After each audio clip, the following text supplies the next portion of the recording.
A man who masters himself needs no tricks, no games, and no persuasion. Women, like all people, are drawn to what they cannot control. A spirit that stands untouched by their beauty, unmoved by their affection, and unbroken by their withdrawal. If you ever wish to gain power over any woman, you must first gain complete power over yourself. Not through arrogance, but through indifference. Not through cruelty, but through detachment. You must become the mountain that watches the storms come and go without flinching, without expecting sunshine, without fearing the rain. The mistake most men make is this: they believe attention, gifts, and validation are the keys. They believe that if they say the right thing or perform the right way, affection will be guaranteed. But the reality is colder, sharper, and far more liberating. In a world of desperate men, it is the man who needs nothing who holds all the power. It is the man who can walk away without resentment, without anger, without regret, who becomes unforgettable. Women may love kindness, generosity, and humor, but what they respect, what they are magnetized by, is strength, inner strength, the kind that does not beg, does not chase, and does not crumble when denied. Imagine a flame so fierce, so self-sufficient, that it does not flicker even when the wind howls. That is the spirit you must cultivate. Every glance you receive, every compliment you are given, every invitation extended toward you. These are not victories. They are simply tests. And a wise man does not celebrate passing tests. He simply acknowledges them and moves forward. Power is not gained by conquering others.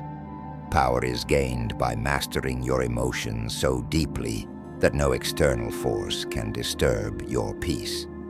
That serenity, that silent command, is irresistible.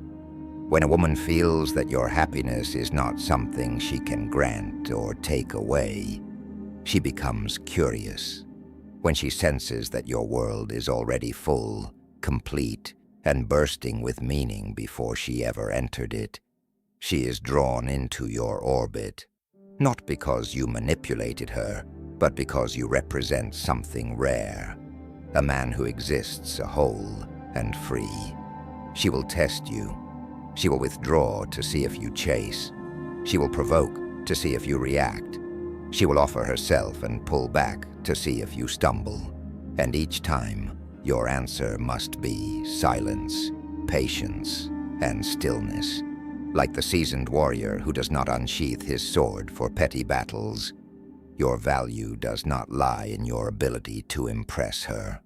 Your value lies in the depth of your presence, the firmness of your boundaries, and the gentleness of your restraint. You are not a performer. You are not a petitioner at the gates of her affection.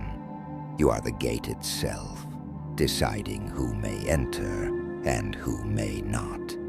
And the moment you realize that, the moment you live it without needing to show it, you will find that the right women will seek to win you, not the other way around. There is no greater power than to be needed by none and desired by many. There's no greater magnet than self-mastery, and there's no greater love than one freely given, not one desperately hunted. Remember, the river does not chase the fish. The fish swim to the river.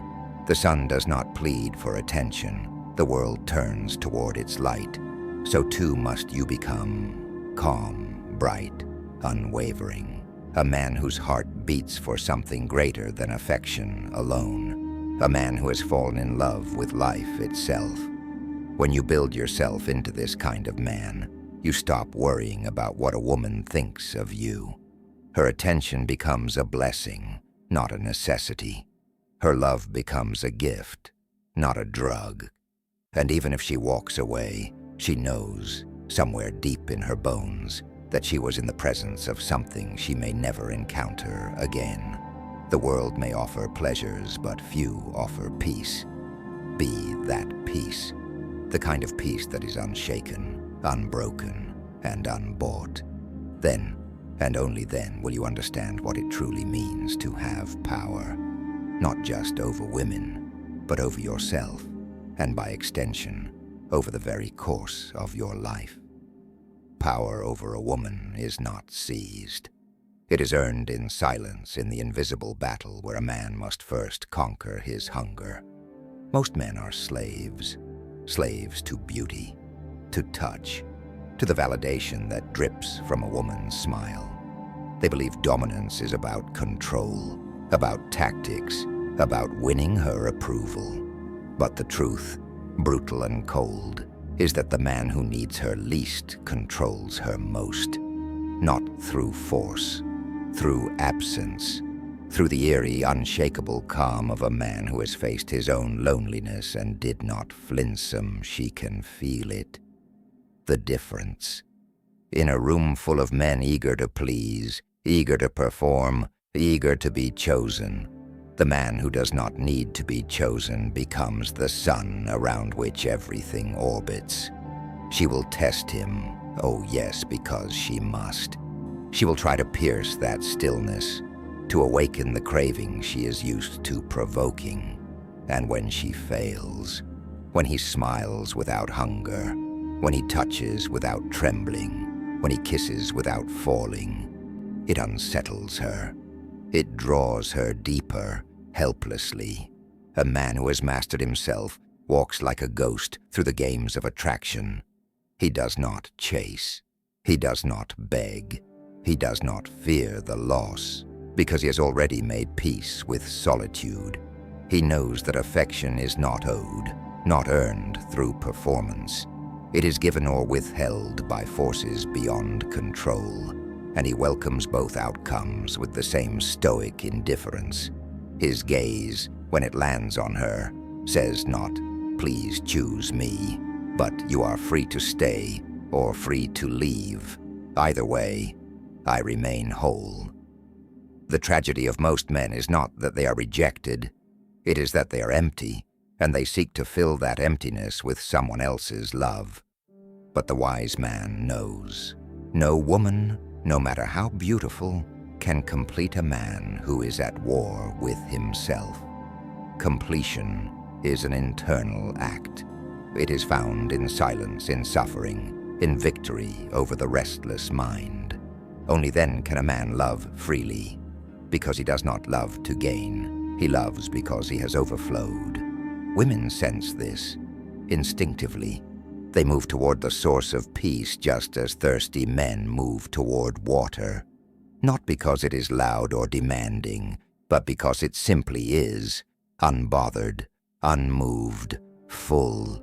A woman does not fall for the man who tries to cage her. She falls for the man who opens the door and walks away without looking back. She does not crave the man who trembles under her gaze.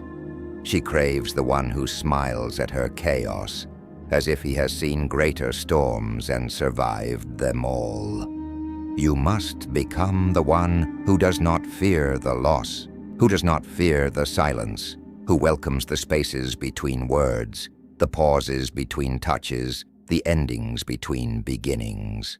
That is where real power is born, not in possessing, but in letting go without bitterness, in walking away not because you are wounded, but because your path has always been forward, with or without her beside you.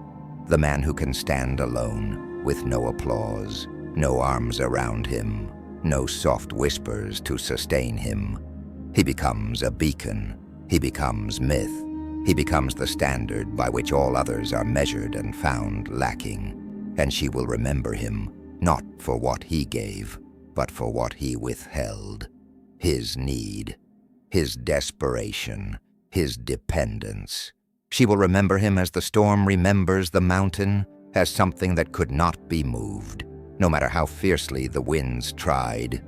So do not ask how to gain power over a woman. Ask how to gain power over yourself. Ask how to sit with your loneliness until it becomes a companion instead of a curse. Ask how to suffer and emerge stronger, quieter, more dangerous.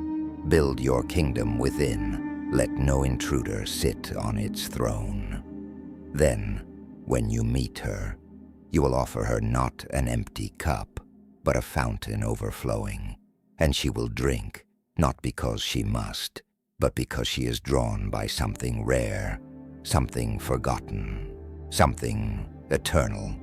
There is an ancient law, older than memory, that those who need nothing hold sway over all. The man who seeks no possession, no conquest, no validation, becomes a mystery, and in mystery lies power. A woman, like all of nature, bends not to force, but to gravity. True gravity cannot be faked. It is born when a man's heart beats steady, indifferent to favor or rejection, anchored to a deeper current than the tides of affection. Do not seek to impress her. Do not seek to win her.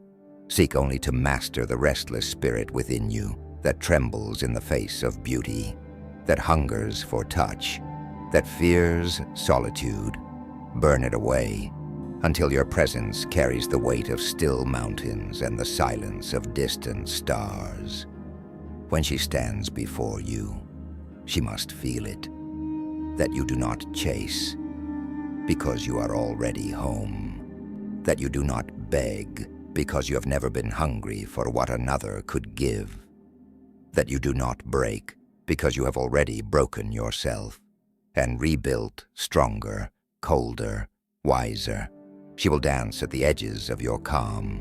She will throw sparks to see if you catch fire.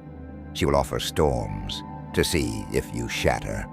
But the man she cannot bend becomes the man she cannot forget.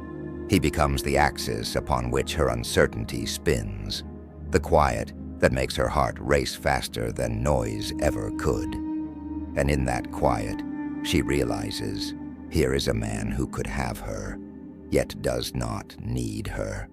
Here's a man for whom affection is a blessing, not a breath of life. Every glance you return should carry no demand, only observation. Every word you speak should carry no plea, only truth. And every touch you offer should come not from need, but from abundance. She must feel that to be near you is to be near a river whose waters are clear, deep, and unmoved by the hands that try to shape its flow. She must feel that you are complete, that you have long ago chosen your path, and she is free to walk beside you or to fade behind you. There is a cruelty in this strength, though it is not born from malice. It is the cruelty of the sun that rises without apology, the cruelty of the seasons that change without permission. To love such a man is to accept that his soul belongs to something larger, something unreachable. And yet, paradoxically, it is this very untouchability that calls her heart closer, binds her spirit tighter, makes her long for a place within the fortress she knows she can never own. The common man offers his heart like a currency, pleading for it to be spent. The uncommon man holds his heart like a kingdom, unbought, unbroken. When he gives it, it is not out of desperation, but out of sovereignty. She knows, even if she never says it aloud, here is a love that asks for nothing, yet grants everything. A love that can be tasted but never consumed. A love that stands, even if she turns and walks away. So build yourself in silence. Become the one who does not flinch at loneliness, who does not stagger under desire, who does not thirst for approval. Become the flame that warms but does not burn, the stone that shelters but does not trap, the river that invites but does not pursue. In doing so, you will cease to wonder how to gain power over any woman, for you will have gained power over the only soul you were ever meant to master. Your own. And in the end, she will know. Whether she stays or whether she leaves, she will carry your echo within her. the memory of a man who could not be owned, could not be shaken, could not be replaced. In a world built on craving and noise, the rarest force is silence. The kind of silence that walks into a room and shifts the very air.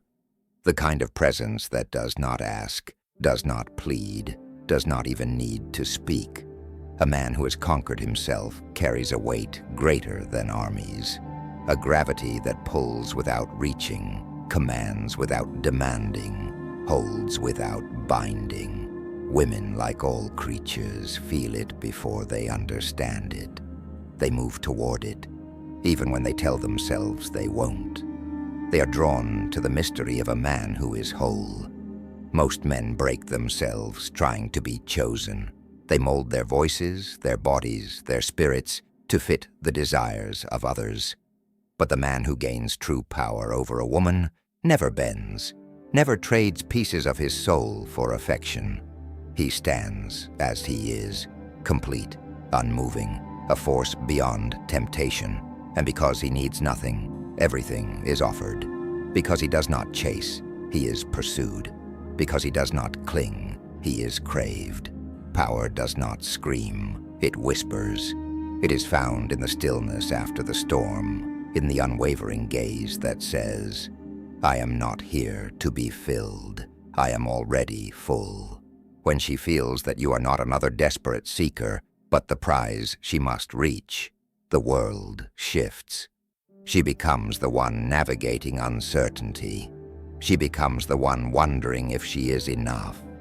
Not because you have played games, but because you have played none. In a game where all others lose themselves. You have refused to enter the arena. She will test you because nature demands it. She will offer beauty as bait. She will withdraw affection as a weapon.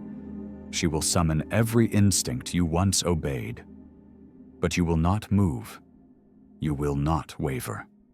You will not let your peace be shattered by the hands of another. In doing so, you will teach her something she may have never known. That real strength is silent. That real love is free. That real men are not conquered by desire, but by destiny. You do not chase. You attract by existing as something rare, something untouchable, something necessary, yet inaccessible. She may not understand it, but she will feel it. That no amount of beauty, no sweetness of voice, no promise of touch can make you forget who you are. You have seen greater victories than validation. You have conquered greater empires than affection. Your heart beats to the rhythm of your own purpose, not to the fleeting whims of another. Every step you take is deliberate. Every word you speak is weighed. Every moment of your presence is a statement that you belong to no one. Not because you are cold, but because you have learned that love is not surrender. Love is strength. Love is the sharing of a life already made whole, not the desperate scramble to patch holes in a sinking soul. Become the fortress she cannot storm, the fire she cannot extinguish, the river whose current cannot be reversed. In your silence, she will hear the loudest truth, that you are not here to be conquered. You are here to conquer yourself. That is the only war worth winning. And once it is won, you will no longer seek to rule others. They will offer themselves to be ruled. Power is not about holding another in chains. It is about walking freely through a world that begs for your surrender and choosing again and again to bow to none. Especially not to your own weakness, especially not to your own need, especially not to the fleeting illusions that so easily seduce lesser men. In the end, the choice will always be hers, but the power will always be yours. Because you were never a seeker. You were never a beggar. You were never a fool chasing shadows. You were the mountain. You were the fire. You were the storm she could never tame. And even if she leaves, she will never forget.